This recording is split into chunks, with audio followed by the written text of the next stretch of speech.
Assalamualaikum warahmatullahi wabarakatuh. Alhamdulillahirabbil alamin. Wassalatu wassalamu ala asyrafil anbiya'i wal mursalin sayyidina wa maulana Muhammadin wa ala alihi wa sahbihi ajma'in wa ba'du. Pertama-tama marilah kita selalu memanjatkan puji syukur kepada Allah Subhanahu wa taala yang mana pada malam hari ini kita semua masih diberikan oleh Allah nikmat sehat sehingga kita bisa mendatangkan kita ke masjid besar Allah ini dalam rangka memenuhi panggilan Allah Subhanahu wa taala, yaitu salat Isya berjamaah serta salat sunat tarawih. Mudah-mudahan apa yang kita amalkan pada malam hari ini, khususnya di bulan Ramadan ini, mudah-mudahan amal ibadah kita baik yang fardu atau yang wajib maupun yang sunnah diterima oleh Allah Subhanahu wa taala. Salawat dan salam terutama kita aturkan kehadiran junjungan Nabi kita Muhammad sallallahu alaihi wasallam beserta keluarga beliau, sahabat-sahabat beliau dan pengikut beliau ila yaumil qiyamah. Bapak Ibu jamaah salat Isya serta salat sunat tarawih yang dirahmati oleh Allah Subhanahu wa taala. Al-mu'minu walladhi yakhafu Allah ta'ala bi jami'i jawarihi. Bermula adalah seorang mukmin itu mempunyai rasa takut kepada Allah Subhanahu wa taala fi jami'i jawarihi, dengan seluruh anggota tubuhnya.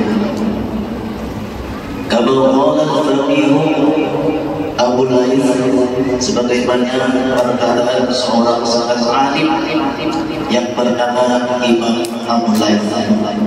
Kata beliau, alamatul khawfi lillahi ta'ala, tandanya orang yang betul-betul takut kepada Allah Subhanahu wa taala tadhharu fi sab'ati asya', yaitu nampak pada 7 perkara.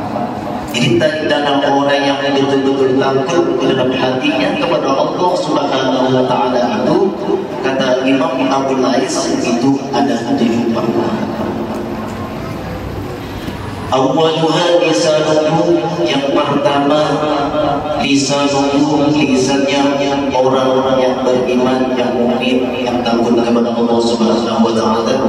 Fayaqnahu minal ithmi, maka mampu orang mukmin itu mencegah minal ithmi, daripada berbohong. Itu tandanya orang yang betul-betul takut kepada Allah Subhanahu wa taala mampu mencegah daripada berbohong. Apalagi di bulan puasa, jangan sampai gara-gara berbohong sehingga amal ibadah kita di puasa kita tidak diterima oleh Allah Subhanahu wa taala. Yang kedua, wal ghibati, dan menggunjing. Jadi orang yang betul-betul takut kepada Allah itu mampu mencegah lisannya itu daripada menggunjing orang. Wal namimatu, dan juga mampu mencegah daripada beradu domba. Wal buhtani, dan mampu mencegah daripada berdusta. Ini kebanyakan berdusta dan orangnya. Mudah-mudahan di bulan ini tidak lagi berdusta, karena berdusta ini termasuk yang dilarang oleh Allah Subhanahu wa taala. Jangan berdusta. Wa kalamil fuduli, dan pembicaraan yang berlebihan. Ngomong satu ditambah-tambah, sehingga orang itu tidak termasuk orang yang takut kepada Allah Subhanahu wa taala. Bagi orang yang betul-betul hatinya punya takut kepada Allah, kita mampu mencegah daripada itu. wa yaj'aluhu mas'ulan, dan jadikan lisan orang yang betul-betul takut kepada Allah Subhanahu wa taala itu mas'ulan bi dzikrillah, hatinya sibuk dengan mengingat Allah Subhanahu wa taala. Wa bi tilawatil Qur'an, dan membaca Al-Qur'an, wa mudhakaratil ilmi, dan mengulang-ulang ilmu. Wasadiqul qulub, dan yang kedua qalbuhu, hatinya orang yang betul-betul takut kepada Allah Subhanahu wa taala, fa yakhruju minhu, maka orang yang mukmin itu mampu mengeluarkan daripada hatinya itu al-adawah, daripada bermusuhan, wal buhtan, dan berdusta, wa hasadul ikhwan, dan hasad atau dengki terhadap saudara-saudaranya. Di annal hasada, maka sesungguhnya hasad itu atau dengki itu yamhul hasanat, yaitu menghapus segala amal kebaikan kita. Ketika kita mempunyai hati hasad terhadap saudara-saudara kita, maka amal ibadah kita yang baik itu dihapus oleh Allah Subhanahu wa taala. Sebagaimana Rasulullah sallallahu alaihi wasallam bersabda, al-hasadu yaqulul hasanat, bermula dengki atau hasil itu memakan amal kebaikan.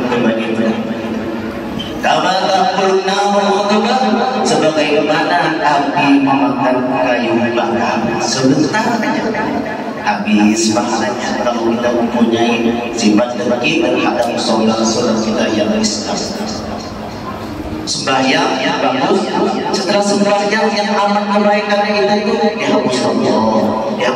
Kenapa dihapus Allah?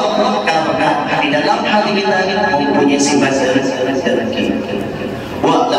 Ketahui annal hasada, sesungguhnya hasil atau dengki itu minal amradil azimati fil qulubi, yaitu termasuk penyakit yang kronis fil qulubi, di dalam hati kita.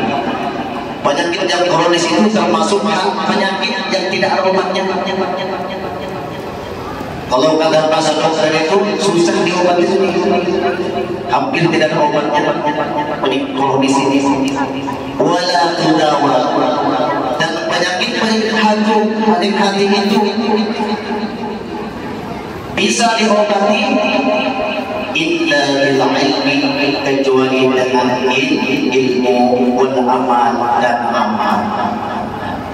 Mudah-mudahan apa yang saya sampaikan ini bermanfaat kepada kita semua, khususnya kepada saya sendiri. Mudah-mudahan bermanfaat, dan mudah-mudahan apa yang kita kerjakan pada malam hari ini, semua amal ibadah kita diterima oleh Allah Subhanahu wa taala, dan mudah-mudahan kita selalu berdoa kepada Allah agar kita diberi oleh Allah Subhanahu wa taala nanti di akhir hayat kita diberikan oleh Allah husnul khotimah, bisa berkata la ilaha illallah Muhammadur Rasulullah. Sekian, assalamualaikum warahmatullahi wabarakatuh.